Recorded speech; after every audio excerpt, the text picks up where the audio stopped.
Olá a todos, bem-vindos ao primeiro de uma série de webinars em torno da dinâmica de sistemas.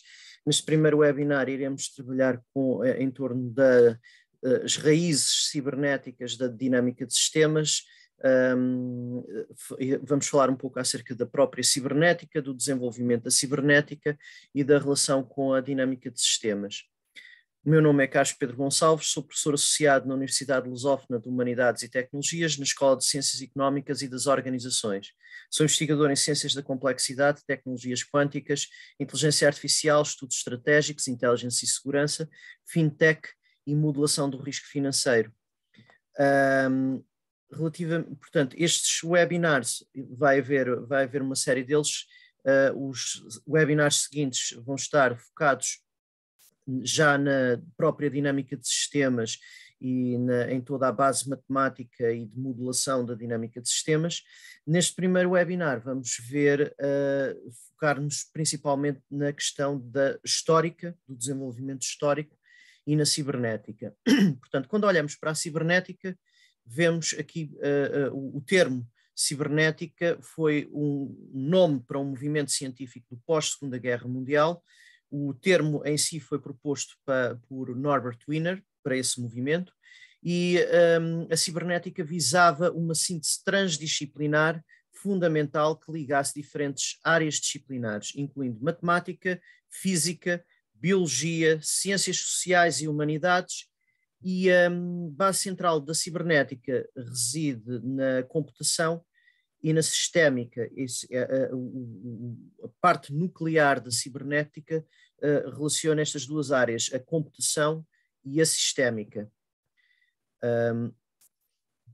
Há várias obras de referência de Norbert Wiener, portanto, matemático do MIT, e há várias obras de referência em torno da cibernética. O primeiro livro central em torno da cibernética, escrito pelo Norbert Wiener, foi a Cybernetics or Control and Communication in the Animal and the Machine. Portanto, falamos aqui do controlo, e aqui estabelece o ponto fundamental daquilo que foi a raiz da cibernética, o controlo e a comunicação no animal e na máquina. Ou seja, estamos aqui a estabelecer uma relação entre modelos vindos da biologia e uma base biológica e uma base computacional e que estabelece a ponte para a questão da máquina.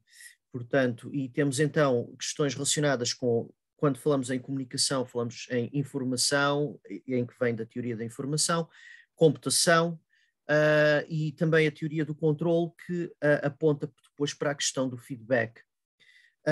O Norbert Wiener escreveu vários livros em torno da cibernética. Um outro livro que é interessante notar em termos de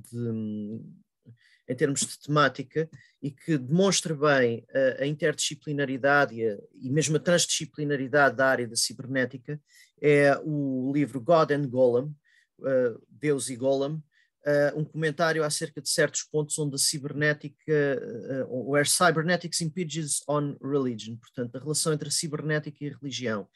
E neste livro, Norbert Wiener faz uma ligação vai para questões éticas, acerca de, por exemplo, do modo como, por exemplo, aplicações da teoria do controle aos seres humanos, e a questão de questões relacionadas com a teoria de jogos, e depois liga isto com questões filosóficas e teológicas, e com uma reflexão filosófica e teológica. Agora, um dos pontos centrais e interessante aqui no título é que estabelece diretamente a ponte entre a cibernética e um ponto fundamental que é o conceito do golem, ou a figura do golem.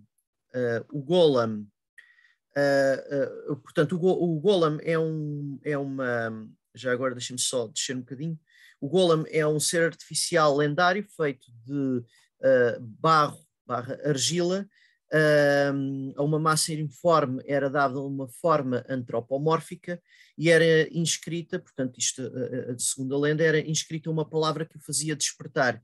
E essa palavra podia ser um dos nomes de Deus, a palavra Emet, que significa verdade, também era outra possibilidade, ou ainda uma sequência das 3 letras mães da Cabala, Aleph Mem Shin, para um golem masculino, ou Aleph Shin Mem, para um golem feminino. Ora, esta figura do golem antecipa, está na raiz de toda uma reflexão acerca da criação de entidades artificiais no seio da filosofia, no seio da ciência da computação e da robótica, é uma figura central porque antecipa a questão da robótica e da inteligência artificial dentro daquilo que é uma raiz de reflexão, dentro de uma raiz cultural já bastante longa. Neste caso, o golem era uma forma primitiva, o golem da lenda é uma forma primitiva de robô. No contexto da cibernética, as reflexões filosóficas e teológicas que Norbert Wiener, no livro God and Golem, desenvolve, são desenvolvidas a partir de uma argumentação construída com recurso à teoria de jogos, de estratégia, os trabalhos do von Neumann, e também uma reflexão que contém bases para trabalhos posteriores no seio da inteligência artificial e também da robótica. Portanto, a questão do golem em Norbert Wiener é trabalhada em termos da construção de máquinas que aprendem da inteligência artificial e acerca também das dimensões éticas sobre a criação destas entidades artificiais. Quando olhamos então para a inteligência artificial, e regressaremos daqui a uns momentos à questão do golem, e da dimensão, do impacto do golem em torno de reflexões sobre a robótica e de inteligência artificial. Mas quando olhamos para a inteligência artificial é importante termos uma definição do conceito de inteligência. Portanto, inteligência pode ser definida como uma capacidade sistémica disposicional para perceber, capturar, selecionar e processar dados e conhecimento a partir de codinâmicas cognitivas ligadas a dinâmicas de percepção, interpretação e compreensão, geneticamente incorporadas em todos os sistemas com a classificação de vivos. Isto estamos a falar da inteligência no contexto dos sistemas vivos, portanto estamos a falar num contexto biológico. Quando olhamos para a questão disposicional, ela disposicional está radiculada no latim, no nominativo dispositio, de disponere, pôr em ordem, em que o sufixo al, ou do latim alis, sinaliza relação, e na relação o padrão, a estrutura, a ordem. Portanto, em termos de dinâmica cognitiva, disposicional é cerca de organizar de acordo com uma ordem de relação. Uma capacidade sistémica disposicional não é somente acerca de pôr em ordem, é acerca de ser capaz de organizar, de ordenar, de constituir o padrão necessário para a produção cognitiva de pensamento, de juízo, de ações. Portanto, estamos a falar da capacidade para organizar os padrões cognitivos a partir de contextos múltiplos e aleatórios, situações, dinâmicas, ações, e colocá-los em relação com o processamento cognitivo do organismo de acordo com a sua matriz cognitiva. Agora, as inteligências artificiais, portanto, aqui falámos da inteligência no contexto de organismos biológicos. Quando passamos para as inteligências artificiais, estamos a abordar entidades criadas pela matriz cognitiva humana. Logo, essas entidades têm na sua construção e fundamento juízos humanos.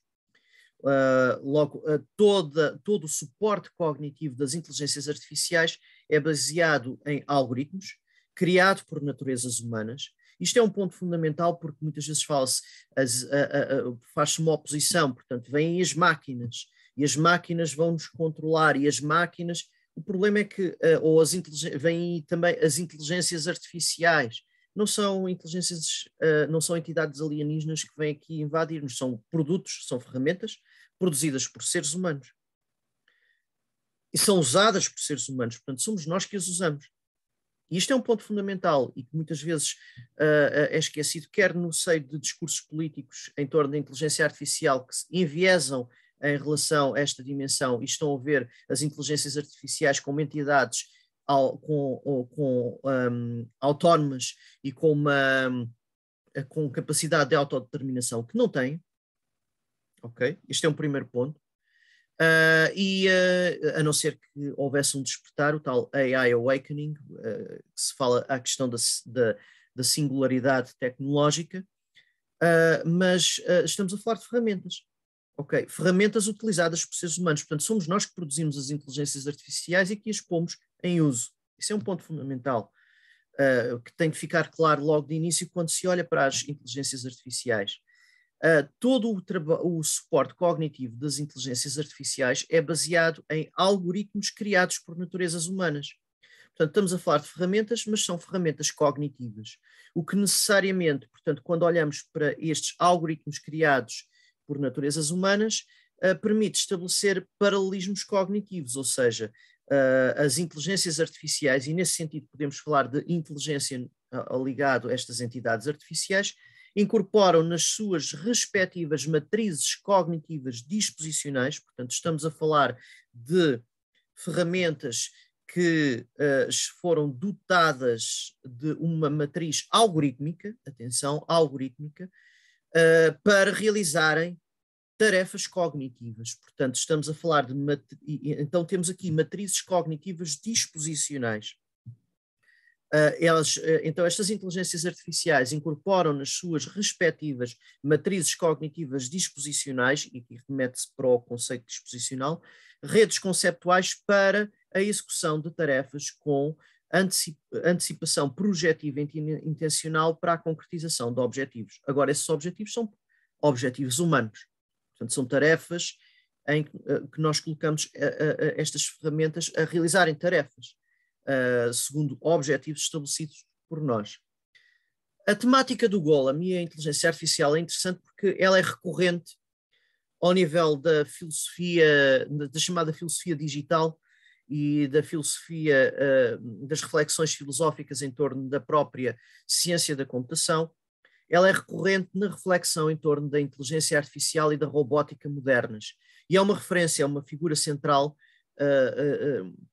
de referência e que se conecta depois diretamente com a própria cibernética. Portanto, a temática abre uma base de reflexão em torno da antropologia, filosofia, matemática e computação, que tem uma importância central para a cibernética. E note-se, por exemplo, a figura do Golem influenciou, por exemplo, o Frankenstein, da Mary Shelley, embora o Golem fosse mais próximo daquilo que é uma estrutura de autómato, e esse é um ponto relevante. Portanto, já vimos Golem, o conceito de Golem. O que é interessante, portanto, estamos a falar de havia uma matéria-prima à qual é dada uma forma antropomórfica e é inscrita uma palavra. Ora, essa palavra funciona como o código, ou seja, é um código central que vai... portanto, estamos aqui a falar já de uma reflexão, embora no seio da lenda e no seio também da Cabala, temos aqui uma raiz computacional. O código não só anima, como determina aquilo que o Golem vai fazer, inclusive é o controlo que o criador do Golem tem sobre o Golem. Há também um código para a destruição do Golem, baseado nas 3 letras-mães da Cabala, o Aleph, o Mem e o Shin. Aleph, o Mem corresponde ao elemento de água, Shin ao fogo, e o Aleph à unidade dos dois. Portanto, temos aqui uma matriz triangular em que o Aleph é a unidade, portanto, quando a ideia está associada ao vapor, por exemplo, quando a água se encontra com o fogo, e esta ideia de unidade destas 3, esta relação triádica entre as 3 letras-mães da Cabala, e que surgem desde logo numa obra central que é o Sefer Yetzirah. O Golem operava então como um robô com uma computação próxima de um autómato, e a palavra mágica que anima o Golem tem paralelo na robótica ao código de software determinando aquilo que o autómato faz. O código, no caso da cabala, tem um número, no caso das 3 letras mães, esse número é 341, no caso da palavra verdade, o número é 441, se formos para a geometria hebraica. A redutibilidade de código a número é central para a ciência da computação e foi trabalhada por Alan Turing no seio da matemática.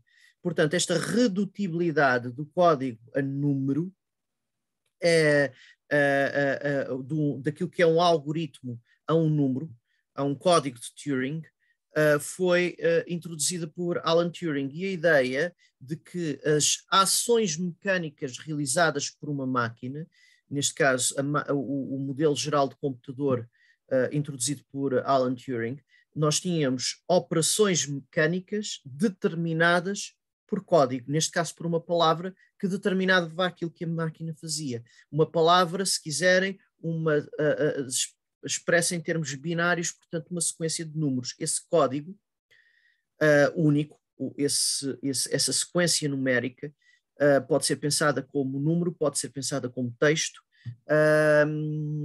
é fundamental na computação moderna, porque podemos reduzir no caso da computação clássica, podemos, no modelo de Alan Turing, podemos reduzir todo um conjunto de operações e um algoritmo a uma sequência numérica, a uma sequência binária.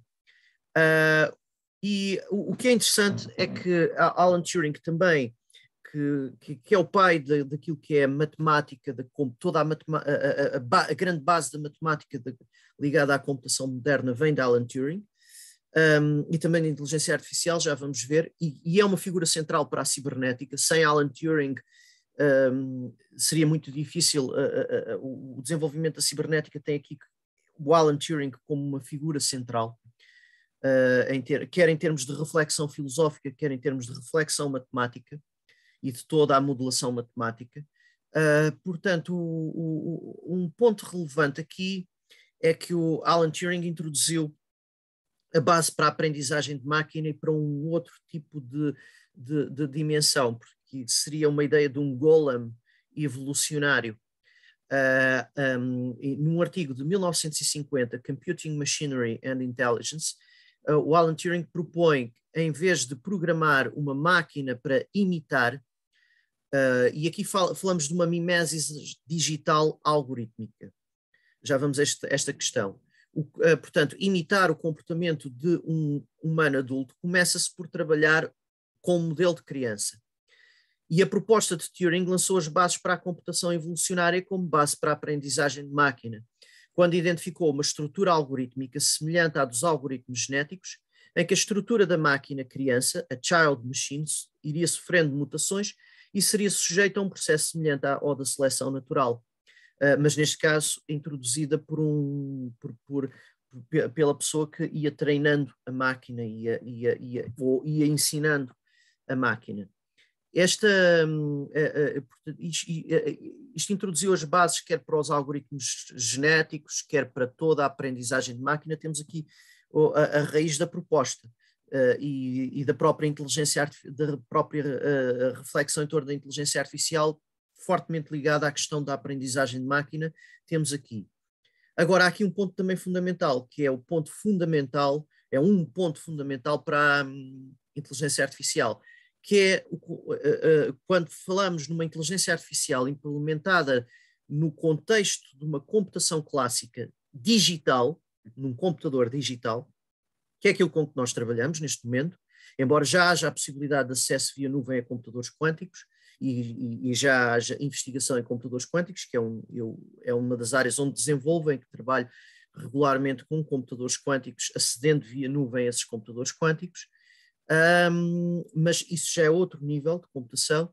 Mas quando trabalhamos usualmente em computadores e programamos todas estas inteligências artificiais que estão na base da quarta revolução industrial, aí estamos a trabalhar com computação digital clássica, portanto.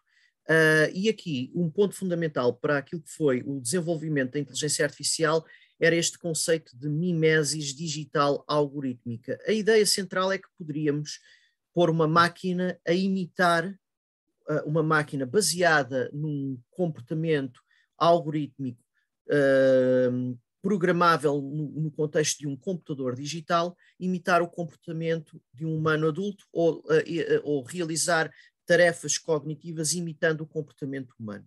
Esse era um ponto fundamental também da importação de modelos vindos da cognição humana para a inteligência artificial e que depois se expandiu ao nível de outro tipo de modelos já baseados também na biologia e na componente evolucionária, nomeadamente o caso dos algoritmos genéticos. E que aqui Turing, de certo modo, antecipa, portanto temos aqui, então a questão do golem evolucionário entra na base da aprendizagem de máquina. Agora, Turing, e isto é fundamental percebermos o Turing, porque e vamos ver isso também ao nível da dinâmica de sistemas, embora a dinâmica de sistemas seja a base de modelação, seja computação analógica, ela é simulada e podemos resolver analiticamente em alguns casos, noutros casos, ou seja, resolver as equações à mão, por exemplo, podemos, em alguns casos, nem sempre é assim. Em muitos casos temos de simular no computador e indo por aproximações. Ora, estamos com um modelo de base analógica, não digital, mas que é implementado num computador digital, logo com aproximações. Isso vai ser muito importante ao nível da dinâmica de sistemas, porque também vai conduzir à questão do debate em torno dos limites da simulação e da modelação, que entra com a questão da teoria do caos. Mas depois iremos ver em maior pormenor essa dimensão. Olhando para as raízes da ciência da computação e da ciência da inteligência artificial, encontramos-las em força em termos de sua formalização e sistematização filosófica também e matemática nos trabalhos de Alan Turing. E houve portanto, matemático, o Alan Turing escreveu um conjunto de artigos em torno da computação. O primeiro central foi em 1936 acerca dos números computáveis, e que foi um artigo dirigido à questão dos fundamentos da matemática e que também estabelece uma questão acerca do que é computável e do que é que não é computável, portanto, os próprios limites da computação. E introduziu a ciência da computação, as bases para a ciência da computação no seio da matemática e no seio do estudo dos fundamentos da matemática. Portanto, estamos na área da chamada metamatemática, ou seja, a matemática aplicada à própria investigação acerca dos fundamentos da matemática. Depois, em 1950, tivemos o Computing Machinery and Intelligence. Depois tivemos em 1951 Can Digital Computers Think? Intelligent Machinery and a Hierarchical Theory e Intelligent Machinery. Portanto, este conjunto de artigos de Alan Turing são fundamentais para estabelece toda a raiz daquilo que depois foi uma reflexão posterior no seio da inteligência artificial, e encontramos aqui essa base. Portanto, é um autor fundamental para a cibernética. Agora, olhando um pouco para a temática do Golem versus a máquina de Turing, isto é interessante porque se olharmos para a Cabala, já vimos que o Golem, de certo modo, pode ser abordado do ponto de vista da ciência da computação como um robô e da robótica como um robô, funcionando com um modelo de autómato.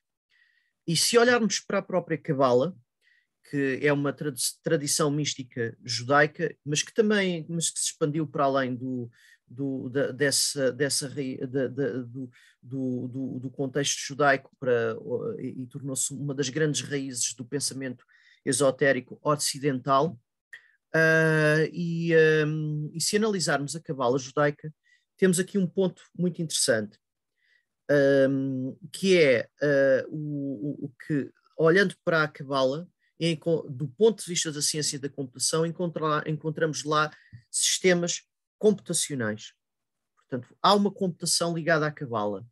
E o que é interessante aqui é que ela é diferente da de Alan Turing. Portanto, à luz da ciência da computação, descobrimos nela um sistema computacional diferente do de Alan Turing, embora próximo daquilo para onde estão a evoluir os sistemas computacionais agora, na quarta fase, com a quarta revolução industrial, e com o desenvolvimento da cibernética, que também corresponde à quarta fase de desenvolvimento da cibernética, e principalmente agora com a fintech, com a ascensão da fintech e computação em rede, começa a entrar em força aqui uma base de computação já mais próxima desta raiz,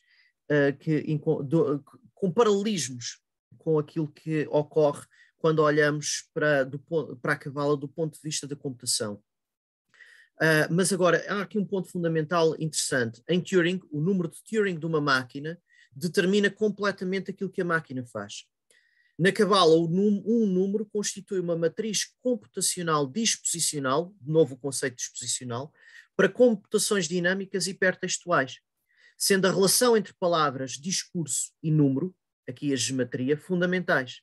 Cada palavra tem de ser considerada em termos de grafia, som, que por seu turno conduz à relevância das vibrações e ritmos, e número. Portanto, cada palavra tem um número, tem uma grafia, que também expõe toda uma rede simbólica, e tem um som, e esse som também é relevante em toda a análise semiológica e cabalística. Portanto, cada palavra tem múltiplos números associados, cada número está associado a uma rede de palavras, da qual retira o seu caráter mágico. Assim, palavra, número e som estão numa teia computacional hipertextual. E essa teia vai até à própria raiz etimológica, portanto, que remete também para uma raiz metafísica, para uma conexão metafísica da própria palavra e de todo o processo computacional. Portanto, letras, as próprias letras e o soletrar das letras é fundamental aqui, e a relação entre letras e números e palavras e números. Portanto, mas enquanto que a correspondência de Turing é de 1 para 1, na Cabala não é de 1 para 1, é de 1 para muitos, ou seja, um número, enquanto no Turing um número correspondia, na máquina Turing, um número correspondia a todo um conjunto a todo um algoritmo, portanto, e todo um conjunto de tarefas a serem realizadas por uma máquina automática. No caso da Cabala, um número está ligado em hipertexto, portanto, numa estrutura hipertextual. Se nós olharmos então, e aqui temos a base, uma ligação direta com a cibernética, porque temos hipertexto e ciberespaço. O modelo de ciberespaço que nós temos neste momento, todo o modelo, portanto, do ciberespaço vem desta organização hipertextual. Portanto, o que é o hipertexto? É um texto que não está constrangido a ser linear. O hipertexto é um texto que contém links para outros textos. E também temos a questão do hypermedia. É um termo utilizado para hipertexto que não está constrangido a texto, pode incluir gráficos, vídeo, som. E agora temos também, por exemplo, temos isto em mundos virtuais, como é o caso do CryptoVoxels, que corre com base na rede Ethereum, liga-se diretamente com a fintech e podemos interagir com imagem, com som e com links. Portanto, tem uma organização hipertextual imersiva com realidade virtual. Também, por exemplo, na matemática do risco, no contexto da minha tese de doutoramento foi um ponto fundamental, em que trabalhei na área dos fundamentos da matemática do risco, e aí tive de trabalhar necessariamente com a ciência da computação, portanto segui a mesma lógica aqui do Turing quando aplicou aos fundamentos da matemática, viu que tínhamos de trabalhar a partir de um modelo que podíamos trabalhar e devíamos trabalhar a partir de um modelo de computação, portanto, um modelo matemático de computação, buscando um modelo matemático de computação para uma matemática do risco, que tipo de sistema formal melhor serve aquilo que é o desenvolvimento de uma matemática do risco no contexto presente. E nessa investigação aquilo que encontrei foi que esse modelo deveria ser hipertextual, portanto tínhamos computação em rede hipertextual. Ok. Portanto, isto acerca de hipertexto, o que se conecta com esta raiz cibernética, portanto toda a cibernética, a cibernética está na raiz deste conceito de ciberespaço, e depois iremos ver a quem é que cunhou o termo e onde é que ele apareceu. mas o ciber já indica essa raiz na cibernética. Mas toda esta base e a cibernética está ligada fortissimamente à questão das redes e também desta organização hipertextual. Portanto, a base paradigmática também para a matemática do risco é na cibernética que encontramos. Portanto, cibernética. Então, estamos perante uma reflexão científica e filosófica acerca de padrões em comum relacionados com comunicação, controlo e mecânica estatística, seja em organismos vivos, seja em máquinas, incluindo o papel do feedback, chamado, ou retroação, depois iremos ver noutros webinars mesmo esta dinâmica de feedback, da informação e a possibilidade de modelação matemática de dinâmicas em comum a múltiplos sistemas. Isto conduziu a que fosse proposto o termo cibernética, isto por Norbert Wiener, enquanto a ciência do controle e da comunicação em organismos vivos e máquinas. A cibernética tem origem no grego kybernetes, timoneiro, como a ciência que tem por objeto de investigação também a gestão da atividade sistémica. Este é um outro conceito de cibernética já apresentado por um autor russo, num livro sobre a matemática de cibernética, mas já encontramos aqui uma evolução do conceito da cibernética e da própria cibernética com uma ligação direta com a questão da atividade sistémica, ou seja, da sistémica. Isso foi uma fase depois de evolução da cibernética que se juntou com a teoria dos sistemas, com a teoria geral dos sistemas. Mas já iremos a essa dimensão.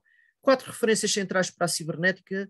Temos Alan Turing, com a computação, raízes da inteligência artificial, redes neurais também, e também a morfogênese, que influenciou em força as ciências da complexidade. Aliás, todo o trabalho de Alan Turing influencia depois as ciências da complexidade, fortissimamente, e as ciências da complexidade nascem desta raiz cibernética.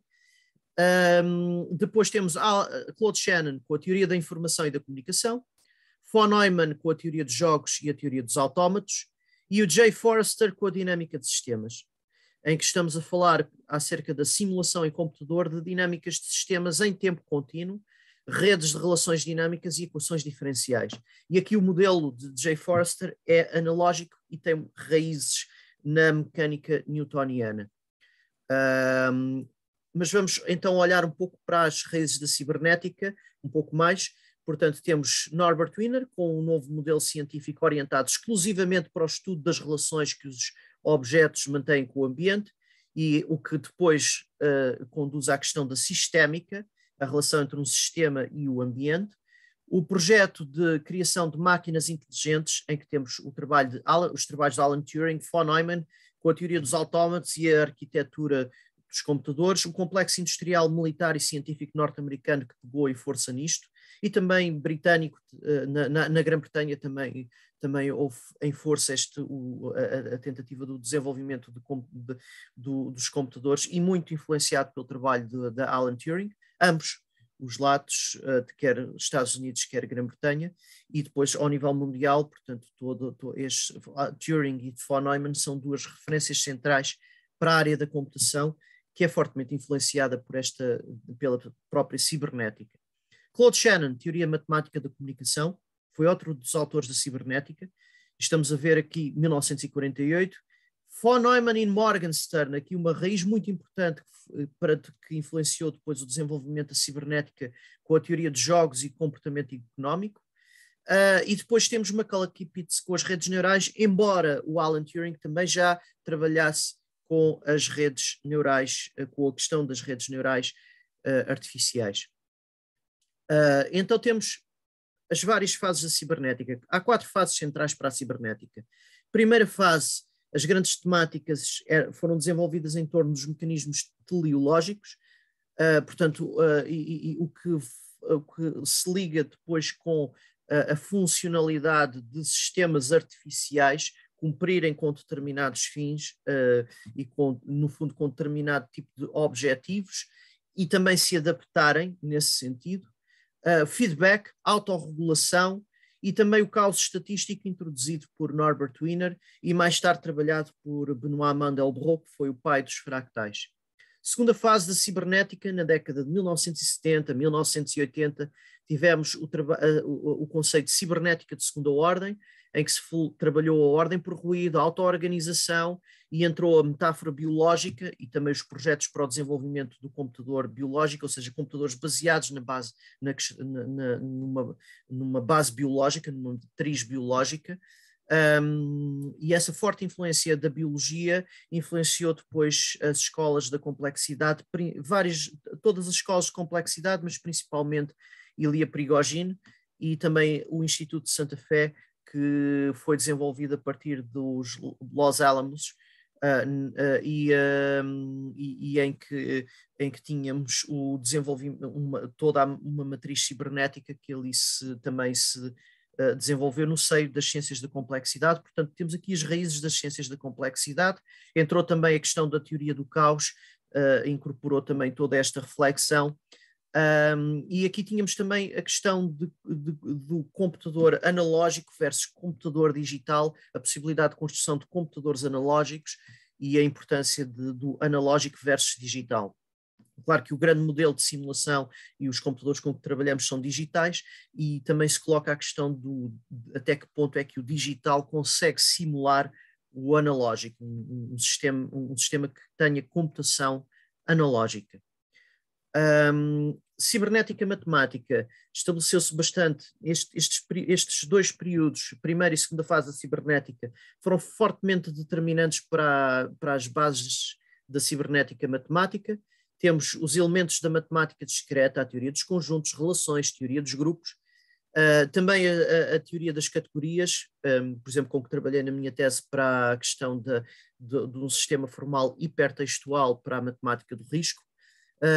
A teoria dos grafos, em muitos cursos de matemática discreta também se inclui a teoria dos grafos, e aqui temos questões relacionadas com definições fundamentais, o problema do caminho mais curto, redes e problemas de transporte, tudo aqui relacionado com a teoria dos grafos. Espaços multidimensionais, elementos algébricos da lógica, teoria das probabilidades e da estatística matemática, equações diferenciais, e também, presentemente, por exemplo, com o desenvolvimento da cibernética quântica, é muito importante a álgebra de matrizes ligada depois à própria computação e aos modelos de computação baseados em matrizes, em álgebra de matrizes, que também são centrais, por exemplo, para a aprendizagem de máquina e para as redes neurais.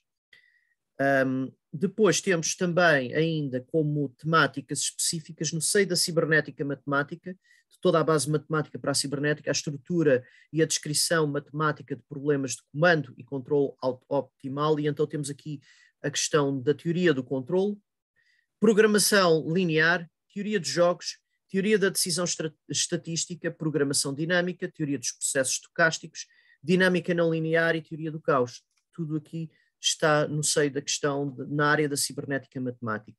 E vemos também as raízes depois para a robótica, para os drones, unmanned vehicles, tudo aqui temos uma raiz depois em estas áreas da cibernética matemática são fundamentais depois para todas essas áreas. Terceira fase da cibernética, na década de 1980, 1990, foi fortissimamente, a cibernética aqui já era uma base paradigmática para diferentes ciências, e temos a expansão das ciências da complexidade, principalmente em três polos: o polo de Bruxelas-Austin, o polo de Stuttgart e o polo de Santa Fé, nascido na década de 1980 a partir de Los Alamos.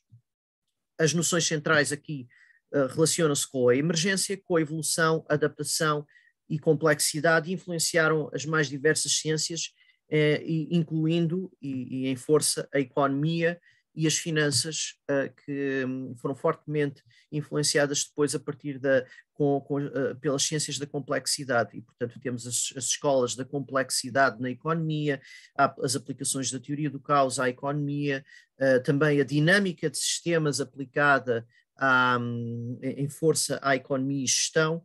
Portanto, temos aqui então a terceira fase da cibernética. E tivemos aqui uma base central no caso do polo de Santa Fé, com a aplicação de modelos da chamada vida artificial, ou seja, modelos evolucionários de autómatos que se reproduziam eles mesmos e que evoluíam no contexto no seio de um computador digital. Portanto, essa simulação, a chamada vida artificial, A-Life, Artificial Life, é outro ramo de investigação que se conecta também com a inteligência artificial e foi desenvolvida a partir do momento em que os computadores digitais se foram desenvolvendo com capacidade suficiente para fazer este tipo de simulações, surgiu toda a área da simulação multi-agentes. E essa simulação multi-agentes é aplicada nas mais diversas áreas, incluindo na área da economia, finanças, os chamados mercados financeiros artificiais, que são utilizados para estudar como é que o comportamento dos agentes pode conduzir a bolhas e crashes financeiros, e investigando a partir em que são fornecidas aos agentes regras de aprendizagem, regras decisionais que vão coevoluindo ao longo do tempo, e a partir daí vê-se o tipo de dinâmicas que vão surgindo. Ok, depois, quarta fase da cibernética. Temos a teoria, a quarta fase da cibernética vai se fundir com a quarta revolução industrial, ou seja, vai influenciar em força a quarta revolução industrial. Mas temos, e as revoluções seguintes também ao nível do quântico. Portanto, a quarta fase da cibernética tivemos o nascimento da teoria quântica dos jogos, e vemos aqui então uma nova evolução da teoria de jogos, teve aquela raiz em von Neumann, Morgenstern, também com o trabalho de Nash, em torno do equilíbrio de Nash, e fundamental portanto, para a teoria de jogos, para o avanço da teoria de jogos. Tivemos também o desenvolvimento da teoria de jogos evolucionária, com o modelo evolucionário que depois também se junta com as ciências da complexidade. Temos então aqui a teoria quântica dos jogos, já na quarta fase da cibernética, o desenvolvimento em força da econofísica, a econofísica fortemente desenvolvida a partir dos trabalhos do Instituto de Santa Fé, a econofísica influenciada em força a partir desses trabalhos, da teoria do caos também. Tivemos então a econofísica clássica, com aplicações da mecânica estatística à economia e finanças, e em força com uma forte influência no seio das finanças, a econofísica clássica e a econofísica quântica, na quarta fase cibernética, com a aplicação dos modelos da mecânica quântica ao comportamento de mercado. Eu tenho vários trabalhos nesta área, por exemplo, da aplicação de redes neurais quânticas na simulação de mercados financeiros artificiais, na simulação dos mercados financeiros, em construir um mercado financeiro artificial que produz bolhas e crashes, mais que um até, que produzem bolhas e crashes utilizando modelos quânticos, portanto, em que se aplica os modelos quânticos para a modelação financeira e da volatilidade e da modelação do risco financeiro. Tivemos também o desenvolvimento do caos quântico, teoria dos campos, fundamental também para a quarta fase, matemática do risco, aprendizagem de máquina clássica e agora também a aprendizagem de máquina quântica que está neste momento a ser desenvolvida. Já mesmo com acesso a computadores quânticos, portanto, em que podemos testar tudo isto. Questões centrais da quarta fase da cibernética, elas não há um break, portanto, o modelo aqui que se aplica é de crescimento de conhecimento popperiano. Nesse sentido, cada fase vai integrar a fase seguinte crescendo. E a quarta fase da cibernética continuamos fortissimamente com a temática da emergência, coevolução e campos, a teoria dos campos, auto-organização e incerteza, probabilização de segunda ordem. Isto foi fundamental na questão do risco, em que, por exemplo, as probabilidades não são estáveis, vão mudando com o tempo, e se as probabilidades mudam com o tempo, então nós temos aqui uma questão de probabilização de segunda ordem, e podemos seguir essa hierarquia, o que tem implicações fundamentais na área da matemática do risco, porque podemos ter modelos em que têm as probabilidades mudam probabilisticamente, e essa mudança probabilística também pode mudar probabilisticamente, e temos processos com níveis de instabilidade probabilística quando observado ao nível mais baixo frequencista, e isso constitui um ponto fundamental. Por exemplo, com o aquecimento global, as probabilidades, o risco de, por exemplo, e a probabilidade de ocorrência de padrões climatéricos extremos aumenta, portanto há essa mudança. Nos mercados financeiros a probabilidade de haver um crash também muda com o tempo, Portanto, essa probabilização de segunda ordem é um ponto fundamental no seio da matemática do risco e que pode ser levado até um limite em que temos probabilidades de probabilidades de probabilidades de probabilidades e temos níveis de risco mais complexos. Eu trabalhei essa questão na minha tese de doutoramento. A quarta fase da cibernética ainda temos a quarta revolução industrial, que recuperou as redes neurais e a base paradigmática da cibernética no contexto da aprendizagem de máquina como driver central da revolução dos sistemas ciberfísicos cognitivos, em que temos aqui a inteligência artificial mais a internet das coisas, e que a internet das coisas fundida com a inteligência artificial, podemos falar da inteligência artificial das coisas, AI of T, AI of Things, Internet of Things, AI of Things.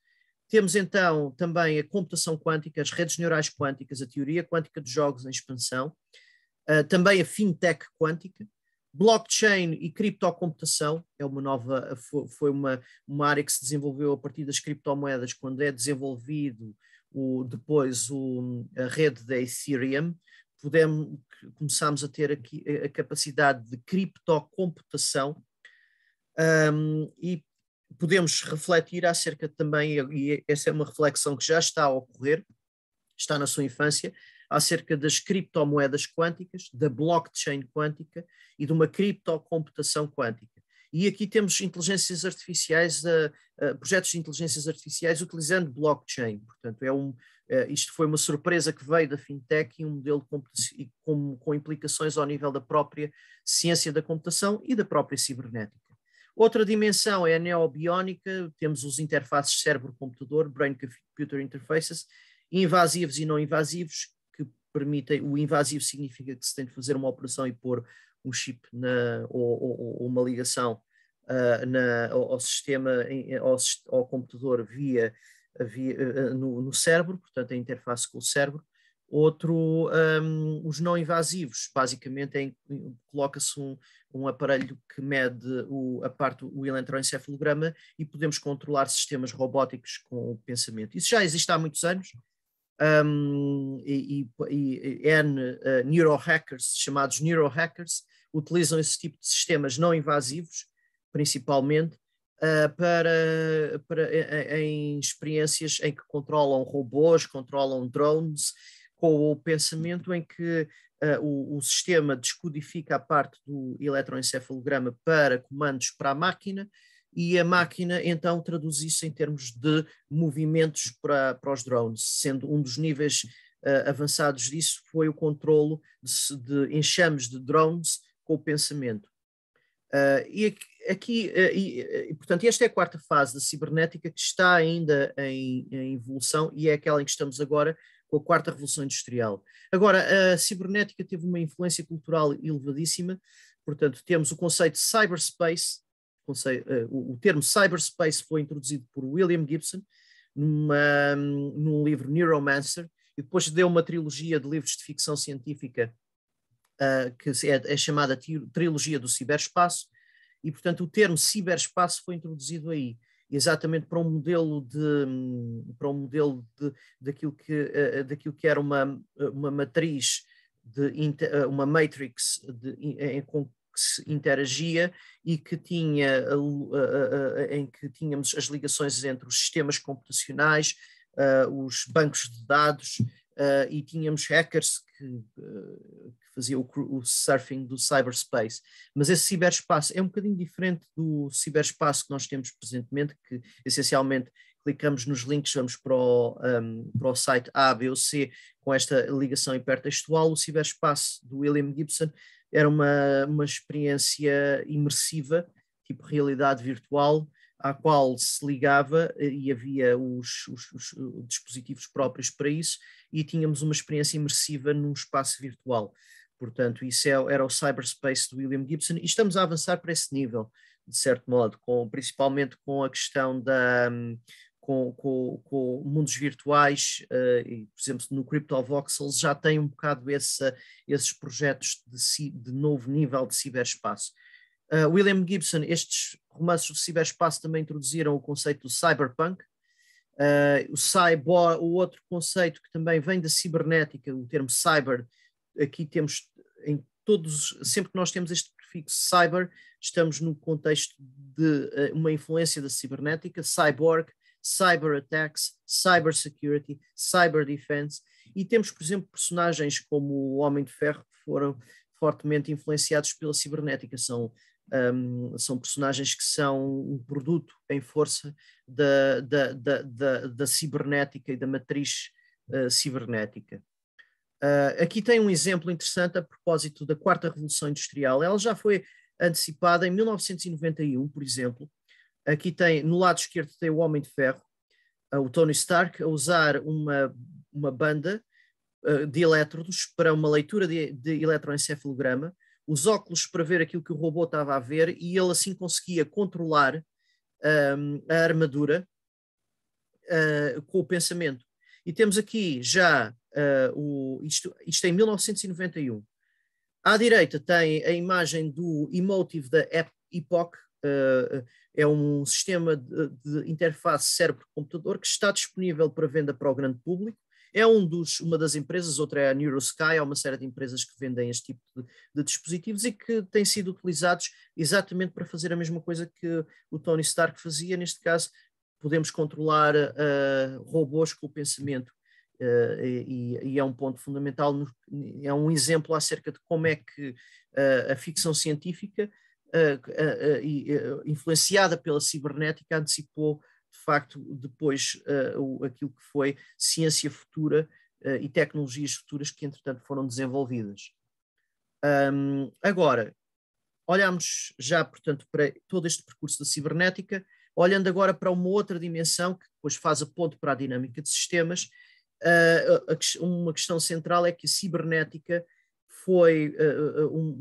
fundiu-se em força com a questão, houve uma convergência, uma fusão com a teoria geral dos sistemas, portanto com a sistémica, e aqui houve cooperação entre os primeiros, as pessoas que trabalharam a cibernética e depois a investigação em torno da teoria geral dos sistemas, fortemente liderada por Bertrand Lanfy, em 1954, e tivemos também a criação da Sociedade para Society for General Systems Research, e a publicação do General Systems Yearbooks em 1954, cuja influência foi profunda para todos aqueles que quiseram expandir a abordagem cibernética para os sistemas sociais e também para a economia e para a gestão. E foi e quando olhamos para os sistemas, isto é um ponto fundamental. A sistémica ficou completamente fundida com a base da cibernética e expandiu-a. Temos aqui dois autores, portanto, Morin e Bertrand Lanfy.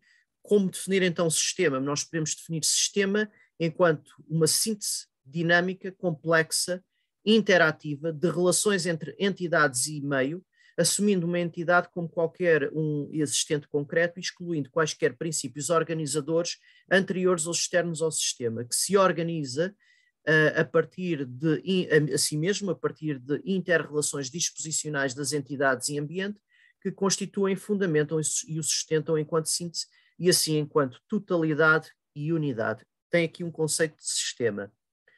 Portanto, o assentimento que o sistema é uma totalidade irredutível exclui a interpretação de que um sistema possa ser constituído pela soma das suas partes, irredutíveis entre si, dado que existem propriedades na síntese que não estão nas partes do sistema e que podem ou não ser percebidas ou conhecidas pelas partes, o que permite sinalizar e atribuir ao sistema alguma autonomia. Portanto, o sistema não é redutível às suas partes, incorpora disposições causais que transcendem as partes. Portanto, o sistema não é as suas partes, o sistema é produzido e sustentado pelas suas partes, mas possui uma identidade própria e autonomia, o que significa que as partes podem gerir o sistema, mas não o podem controlar.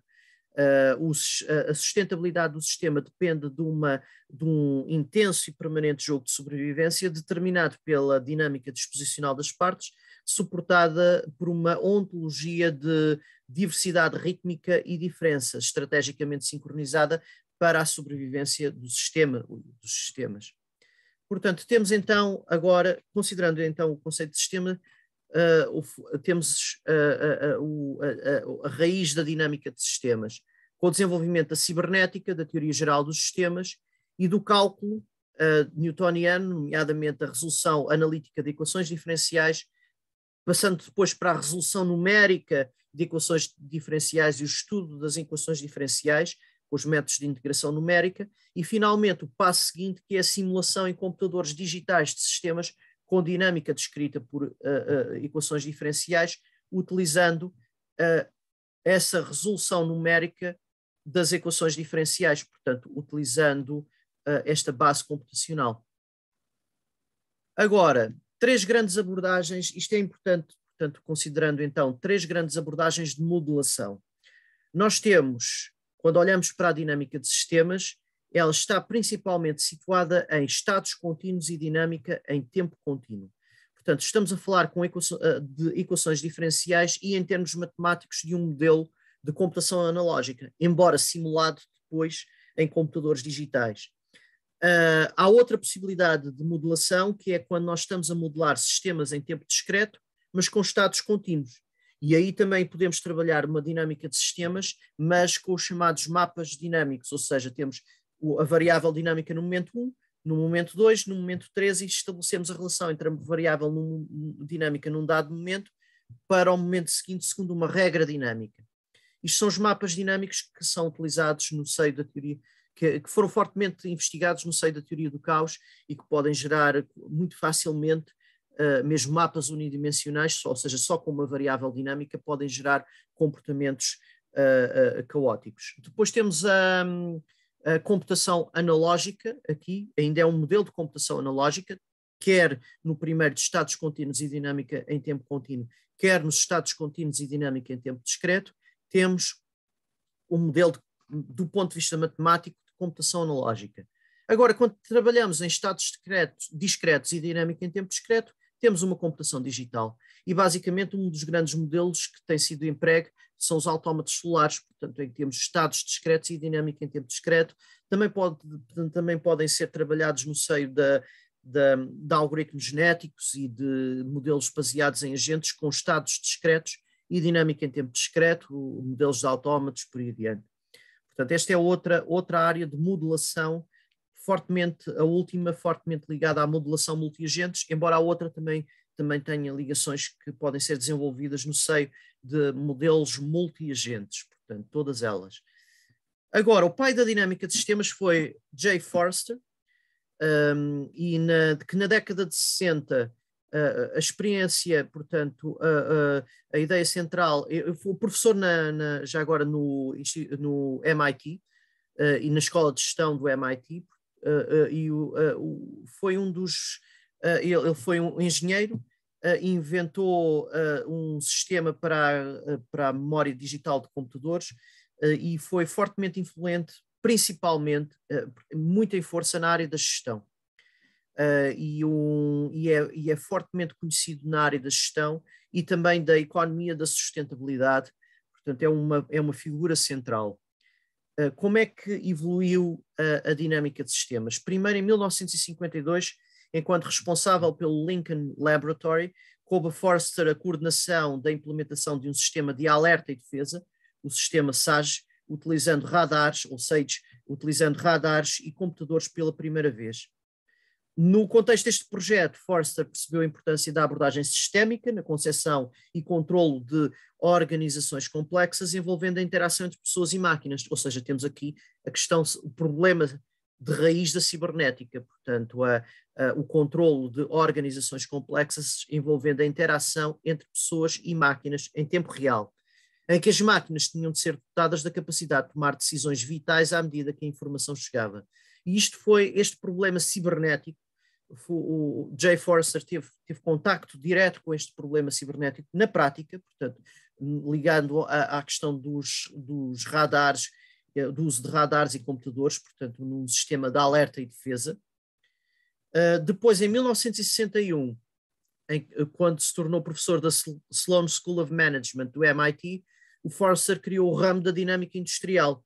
Portanto, também fortemente influenciado pela toda a base de pensamento cibernético, e Forster é um dos autores da cibernética, desde logo da primeira fase da cibernética, ele tomou como objeto de investigação as indústrias enquanto sistemas cibernéticos, de modo a simular e tentar prever o comportamento das dinâmicas industriais.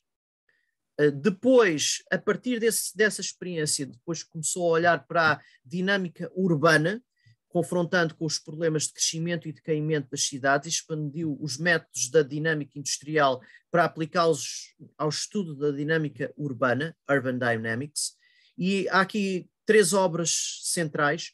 Em 1961, a Industrial Dynamics, 1962, portanto, 3 obras centrais de Forrester. 61, Industrial Dynamics, 68, Principles of Systems, e 1969, Urban Dynamics. Depois, em 1971, ele generalizou os trabalhos anteriores, criando uma nova área disciplinar, a dinâmica de sistemas. Portanto, a dinâmica de sistemas nasce a partir da cibernética, enquanto área disciplinar, assente nessa base paradigmática da cibernética e dos trabalhos anteriores de Forrester. Em 1971 é escrito a World Dynamics, o livro World Dynamics, que foi a base do trabalho dos Limits of Growth, os limites do crescimento, que teve um impacto elevado na área do desenvolvimento sustentável. Ao nível da gestão, os trabalhos de Forrester tiveram forte impacto no desenvolvimento sustentável, gestão de empresas, especialmente nas áreas da aprendizagem organizacional e modelos evolucionários, sendo um dos autores que foi fortemente influenciado por Jay Forrester, foi Peter Senge, que é o autor da 5ª disciplina. Nós temos agora, a Systems Dynamics é uma área própria de investigação e de aplicação ao nível industrial, e temos e também na área da sustentabilidade, da economia da sustentabilidade, da gestão, por aí adiante.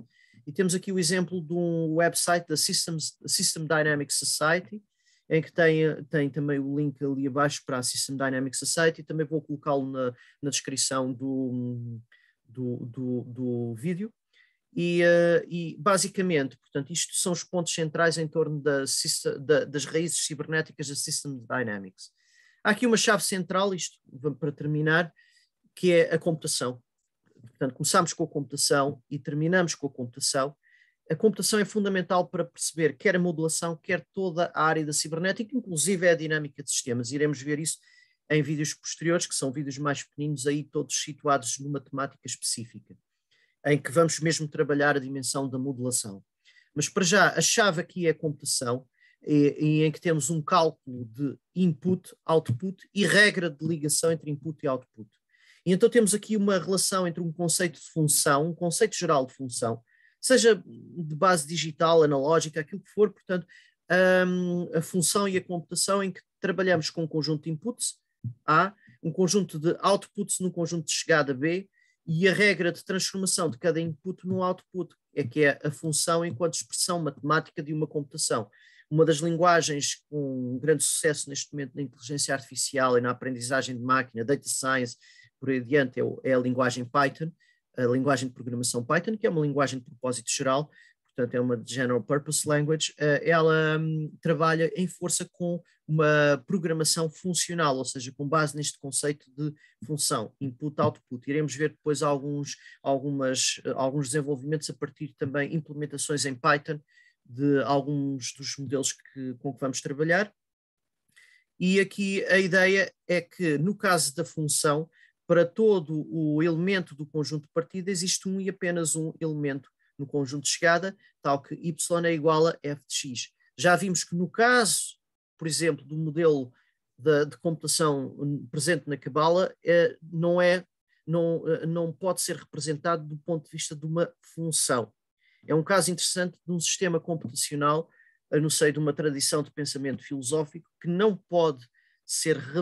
é representável em termos de uma função, porque as relações é de 1 para muitos, em termos de número. Agora, pode ser representável em termos de toda uma rede que pode ser percorrida em termos de ligações. Portanto, aí entramos em outras dimensões de modelos computacionais. Agora, no seio da dinâmica de sistemas, isto aplica-se. Esta função de input-output com uma regra dinâmica que é representável por uma função matemática, que é a função dinâmica.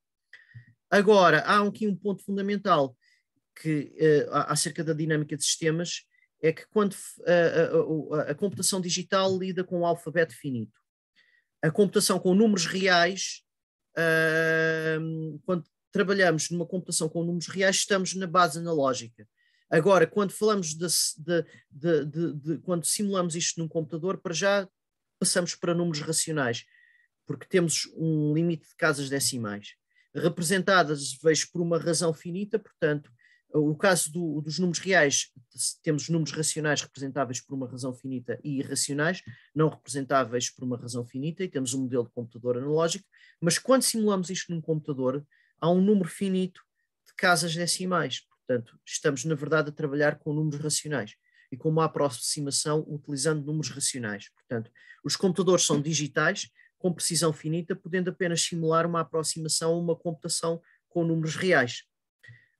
Na natureza temos computação com números reais ou digital, e temos, ou podemos também colocar isto de outra forma: estamos a trabalhar com uma computação analógica ou digital.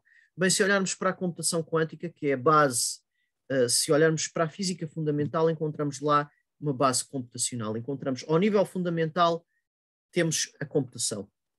Quando olhamos para o nível fundamental da natureza, que é o nível quântico. E aí a computação quântica apresenta uma mistura entre digital e analógico. Portanto, é um ponto interessante quando colocamos a questão acerca da natureza.